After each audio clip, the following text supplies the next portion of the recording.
imprisoned beyond the scope of my mind. A Cannabis, Alcohol and Salvia Divinorum 60x extract report by Rio Gordon. Okay, where to begin? I'm a visionary painter with an emphasis on capturing the subtle sacredness and mystery of life, as enhanced by the entheogenic and psychedelic experiences. I fully credit the development of my consciousness, my art, my values, and all things and ideas, from religious to political, to the sacramental and casual use of various power plants and psychedelic substances.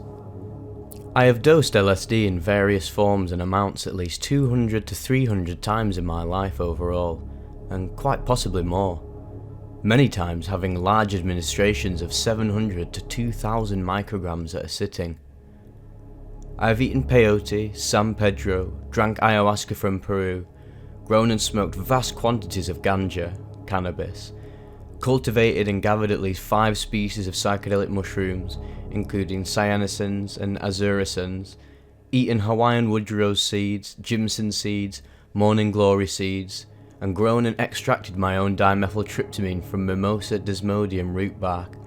I've also had nitrous, ecstasy, synthetic mescaline pills, and various designer dance drugs such as 2CP and GHB in large doses. I have even smoked opium many times. Needless to say, I believe myself to be, or having been a professional entheogenic psychonaut, I have seen what I thought was every form of illusion, alteration, colour enhancement, psychic and religious reorganisation, and every theme that I can imagine.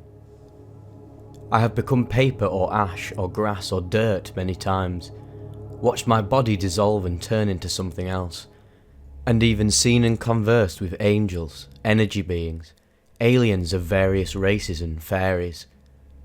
I have blasted off into space and become a merman. I have been chased by greys, typical alien forms, through the woods at night. I have met Jesus and Buddha and the devil, and had been assured that they were all the same thing as me. I have a very advanced, or some would say distorted way of perceiving energy. I have developed latent psychic abilities, read minds, and I think I've even experienced telekinesis, remote viewing, astral travel and advanced dream work from my ingestion of these different substances. I fully believe that eventually I will learn how to fly or levitate while awake. So my point is that I have a large amount of experience, but I am not usually that disclosing about it. I don't consider myself an expert, but I am not afraid of what may lie beyond the doors of perception. I don't think I am invulnerable to experience, and I try to remain open, compassionate, and ready for the clues and signs that I am to receive. In short, if asked to ingest any psychotropic or hallucinogenic or consciousness-altering natural substance, I consider it an invitation to expand from my guides, and am usually eager to embark. My testimony this time is way different. Never in my wildest ideas could I have conjured an experience as volatile, frightening, out of control, and spatial. I was hanging out with my friend Corey, whom I had just met after he fixed my water tank, sharing a couple of well-deserved after-work beers on my lanai, or porch in Kealaqueka, Hawaii. Corey has a personality that definitely tends toward the esoteric and stoner, so I was surprised when he told me he couldn't smoke cannabis anymore, that it produced uncontrollable paranoia and delusion in him, something that he related had developed after enjoying regular use of the sacrament for years previous. I was smoking a bowl of some high-grade cannabis sativa that I had grown, and I had also consumed 2 12-ounce bottles of pale ale. Our discussion turned to the use of other medicines, and I revealed some of my experiences. He expressed curiosity, and had a little fear about psilocybin and LSD, telling me he'd never experienced either one. He told me he was afraid of being in another visual world for such a duration of time. I assured him that it wasn't as disconcerting as all that, and was usually accompanied by such a powerful and pleasant body high that it was possible to stay grounded and meditate through the experience.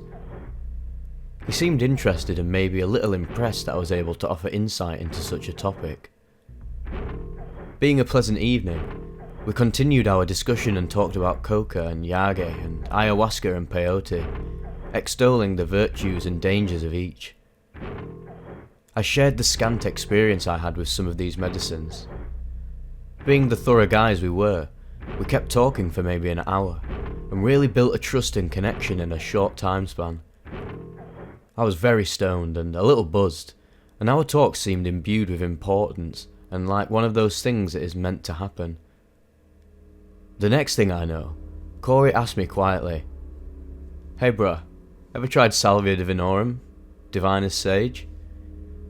I told him I had smoked it on one occasion and found the effects to be somewhat lucid and euphoric, yet subtle. I had known a friend several years previous who had cultivated a large bush of the stuff from a cutting he'd ordered from a company in Sebastopol, Canada. We had harvested and dried several leaves, did a little research on the Mazatecs and their process, read a few things on this website, and then determined that the best way to proceed would be to load as large a bowl as possible in a water pipe, and circle breathe it repetitively into our lungs until we felt some effect. Upon taking my turn, I had a pleasant, visual, short-term high period in which my senses were greatly enhanced. I became aware of the solidity of empty space, and saw vessels of air as if they were glass pockets, and for a brief moment, relaxed on a beach far away in another world under double moons. As the effect faded, I was left with the thought that my other self had a fish's tail instead of legs. It was a clear visual memory that I hold to this day. When Corey asked me if I'd like to try, I was a little taken aback, but curious. As I said, I felt a sense of import and decided to proceed. I was in a comfortable place, my own home, had plenty of good music, low lighting, a nice cozy buzz, and was with my new friend. I figured the experience would go something like the one I stated before, but I was dead wrong. Dead wrong. Corey ran out to his truck and returned with a small blue glass vial with a screw-on lid, the kind for containing oils and essences. He let me hold it, and the outside of the glass felt oily, and I had the sensation in my teeth that whatever liquid it contained was powerful. I was also surprised because I had been expecting to see some dried leaves or plant matter of some kind. I asked him about this, and he told me that this was actually a salvia extract or distillation made in the normal manner of processing herbs, and it was a 60x concentration. He told me it was definitely powerful and active, but like salvia in general, short-lived. I asked him how we would smoke a liquid, if it was in the same manner as a hash oil, or say on top of ganja, or maybe in a freebase pipe. He looked at me strangely and handed the bottle to me again. "It's not liquid, bruh. Look again," he told me. I took a closer look and saw that the vial actually contained what looked like innocuous bits of greenish papery substance, not unlike green fish food flakes. Corey explained to me that the makers of this particular extract would distill pounds of the herb into a 60x concentration, and then soak raw dried leaves in the extract, dehydrate, and crush those leaves for the finished product. I was completely taken aback. It had been nearly 10 years since I'd heard of the stuff, and I had no idea such complicated and pure extracts were being offered. I have a basic understanding of making extracts and infusions of plants into hydrosols and oils, so I got the whole 60x thing. Corey next produced a small glass pipe from a cloth that was used exclusively for smoking the salvia. He carefully poured what looked like 1/3 to half of a gram of the dried matter into the small bowl. He looked at me in the dim light and asked me if I'd like to go first. He offered to go first, but then recanted and said I seemed ready. I was a little nervous and asked him what I could expect. He looked at me strangely and said, "It's different for everyone, bro. I don't know. You did all that acid and stuff. Probably like that." Like I explained, I am not a novice, so I prepared my set and setting as best as I could, selecting some mellow roots reggae music and lighting some incense. I next closed my eyes with the bowl in my hand and prayed to the Mother Aina, or Earth, and the Indians who grew the medicine for guidance and counsel. I asked in my intention to be shown the next phase of my development. I smiled at Corey and lifted the bowl to my lips. I lit it and began to inhale. The smoke was not as acrid as I remembered, and I was able to take a great deep draw. It burned readily and the vapours expanded in my chest in the first second or two. So, for the record, I am seriously starting to lose it a little bit as I recount this experience. It's been 3 days and I'm still not completely right, but let me not digress. I believe telling this story may help me. As I held in the draw, I experienced a familiar clacking in my ears that sounded like a rattlesnake on a water drum. I have heard it many times when using DMT or LSD. This is all in the first maybe second and a half. The next thing I experienced is hearing Corey tell me, "Hold it in as long as you can, bro. Longer than a ganja draw." And I glance at him and he seems to be leering at me, like he's waiting for something to happen. I close my eyes and try to breathe the smoke out, but I realise I can hold my breath indefinitely and don't even need to exhale. As I squeeze my eyes shut, I see something like an engine made of a Mobius strip or infinity symbols of particles of light in 2 or 3 phases, laying one atop the other, each of them rotating in different directions. I have just enough time to think to myself, "My, that's pretty," and then I exhale. As I exhale the smoke, time stretches and I see the vapour peel away from me in a tunnel of rotating colour. This all happened, I would guess, within the count of 3, so even though describing it in detail takes effort, there was no substance or time in the experience to really appreciate it. At that point, something terrible happened. Something so disconcerting and frightening that I am beside myself with paranoia and fear that it may occur again, without warning. Instantly, without any warning or change in my position, without any preparation whatsoever, my entire being exploded into a fragment of forces. There was no more me, there was no room, no existence, no identity, no island, no planet, no values, no opinions, no power. Just titanic, grinding, terribly painful forces that trembled through my body and tore me to physical pieces.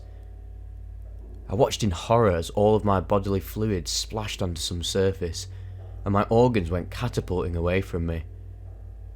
My fingers and toes stretched for miles to various points of infinity, which were overlaid and constructed of rainbow eyes and toothy smiles, and distorted, wizened faces, all leering at me and teasing me. I was completely upended, in utter annihilating vertigo, with no container to hold my energy, as my being flowed out and into many parallel worlds.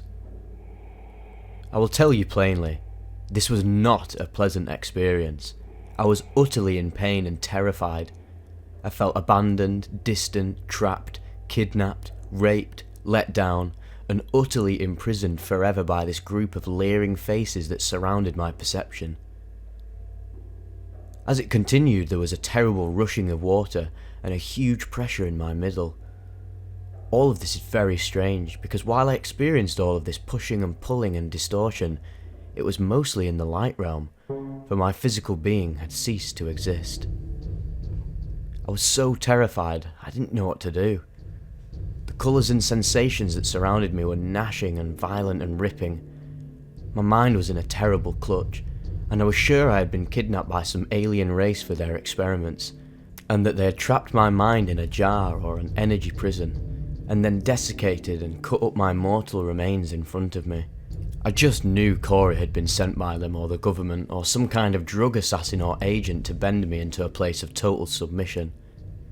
I had no power, no senses, no sight, no physical body, no home, no music, no furniture. Absolutely everything about my values, ideas about God, religion, my history, had all been violently ended and eliminated in 1 second. I was completely paralysed and utterly helpless. As I took this all in, I realised that I was surrounded by several voices which were all having great fun at my expense, and not only leering, but teasing me for my discomfort, and then being patronising and falsely comforting. These voices sounded seriously distorted and distant, yet clear, and they had the quality of what I can best describe as a lounge singer or a radio DJ. I think I make that association because they were attempting to be warm and familiar, even though they were cold and alien. They kept saying, "Hey buddy, how's it going, buddy? How you doing now, buddy? Oh, you stuck, buddy? How'd that happen, dude?" and then they would repeat that like in different keys and tempos in time, with the grinding oscillations of light which surrounded me, until I thought I would shriek in agony at them. Around this point I began to have waves of sobbing and grief wash over me, as I realised I had done some utterly stupid thing and would never live to see my son again. I experienced him being a man without his father, and having to live with the stigma that I had mysteriously disappeared, presumed killed. As this thought occurred to me, I realised I had to fight what was happening if I could.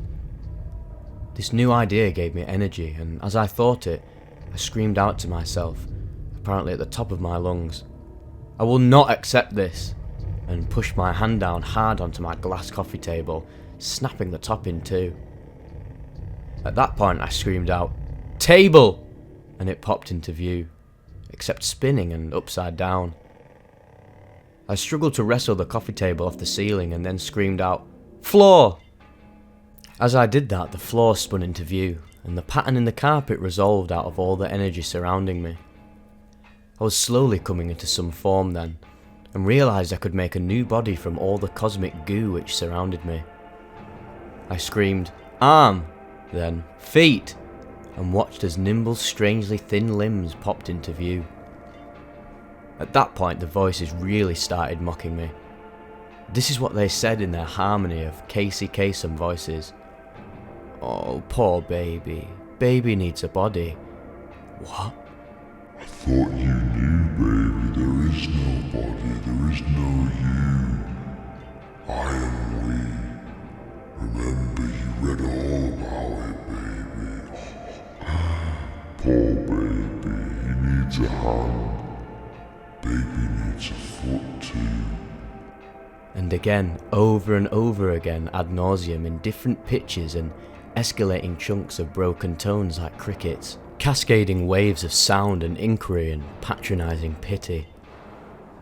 I was enraged at their indifference and determined to walk out of their prison. So I screamed, "Yes, I need my body," and began to stomp away from their leering circle. By the way, what I screamed had been extrapolated and paraphrased somewhat through a combination of my own memory and Corey's testimony. As I stomped away, each footfall became slightly more solid, and I was treated to a horrific sight. I was lurching along stubs, dragging my own entrails in my arms, struggling mightily like walking in a pool. As I tried to look around the room, my eye sockets burst into blood, popping out the lenses of my glasses which glittered and fell into the abyss below my feet as the frames melted off my face. At this point I was popping in and out of my body, and treated to alternate flashes of grinding hollow fountain and drain prison of light prisms, or my rotting, broken corpse dissolving and falling apart like steamed meat. The next thing I know, I found myself standing weaving back and forth, breathing with great effort as tons and tons of filaments or fibres of light are streaming off my body like rainbow fur. I can barely see and barely breathe, but I am conscious, somewhat, of a physical room that I'm in.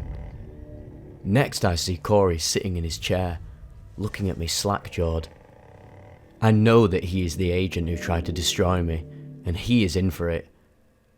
I rush through the sands of resistance and pick him up bodily out of his chair, pushing him back up against the railing of the porch. I scream at him at the very top of my lungs in an undulating shriek. "What the fuck was that, man? What the fuck, man? What the fuck was that, man? What the fuck did you give me, you fucking asshole? What the fuck was that?" Over and over like a glossolalia or turrets, and shaking, I began to use one of my newfound arms to sock him in the face and neck over and over, accusing him in a scream of trying to imprison and kill me. Meanwhile, he's fending off my blows and hiding all the bottles. He's afraid I'm going to smash one over his head, and telling me in a wildly distorted, drawn-out, echoey voice that resounds around me like a timbale drums. Yo, bro, just salvia. Remember, man, you did it before. This is a little stronger, but just salvia, man. Just salvia. And then his voice fractures like tittering glass, and I fall face down into one of the poles on my porch, smacking my nose hard enough to see stars.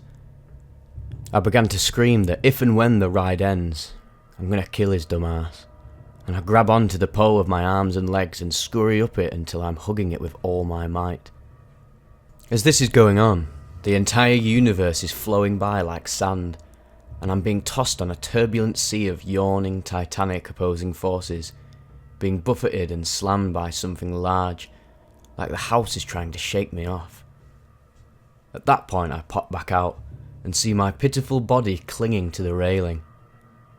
My face is totally hamburger with exploded bloody eyes and no lips, and the back of my head is open from a disgusting impact. I am weeping and have even pissed myself a little. Then pow! Back in my body again with its luminous skin and coloured hair. Then out, then in, and out again, and in. I beg for someone to help me, screaming for anyone at the top of my lungs to please come and help me. I'm being killed. He's got me. Help me. Right about then, Corey comes up and looks at me. He asks me if I'm feeling better, and I bite my lips so hard it's fat the next day, and shake my head. I am seconds away from screaming, and I beg him to hug me and take me inside, which he does. Next I find myself dissolving and becoming solid in waves as I step to the couch. Each step is like molten lead, and I am relieved to sit down. I see a beer in front of me and grab it greedily, pouring the whole thing down my throat in 5 seconds, except that a large portion runs out a hole in my throat and soaks my collar and chest. Mind you, this wasn't out my mouth. I actually sensed it swallow and then flow out of my trachea onto my shirt. I am shaking and mortally frightened, and keep lapsing into pacing, scurrying and weeping fits for over 2 hours, stammering and gibbering like a lunatic, and turning on every light in the house. I am full of energy and accusations at Corey, and I seek to investigate his import and why he came to me. For over 3 hours, my vision is so horribly distorted that all solid matter seems to ooze out of the sea of math from which I have just emerged. I keep going in circles of babbling terror, and stretch my brow and forehead with my fingers. I probe at my eyeballs painfully, and tear deep scratches in my elbows and ankles as I am trying to pull off the rainbow fluff that coats my body. I guess a little after that, my next door neighbour came over, armed and ready to beat the shit out of whoever was cutting my legs off, but I don't really recall his visit. Of course, I failed to sleep at all that evening, laying awake and conversing with dead relatives, myself, distant family, and finally, after a long restless night, work up the courage to Google what I had just smoked. That was a learning experience. It is now 72 hours later and I am still barely here. I feel like a ghost, like some important part of me was left missing. I have no values anymore, see no distinction between any energies other than how they fit into the fountain and drain construct. Driving a car, seeing at night, paranoia, continuous whispering in my head. If it continues for another day or two, I might have had a psychotic break. I remain deeply frightened and deeply impaired from this experience. Food has become innocuous and seemingly unnecessary. All matter has become what it is, loosely bound quantum shit that blinks in and out at will. All of my deepest fears, woes and ideations about the valueless and unconstrained nature of the universe have been answered. I know what happens when we die. I know how to make a new life. I feel as if I can attract anything. One positive thing to note, this experience seems to have introduced a couple of new qualities to my character. It seems I am having less trouble examining myself for fault and doing insight and critical thought about how to improve myself, for myself. And my musical ability seems strangely enhanced. A new sense of fractioning harmonies and singing has come to me on both the hand drum and the ukulele. I could probably write about this account for decades, but I will stop here. I just hope no children ever get their hands on this thing, or if they do, that they are star babies already. Enough for now.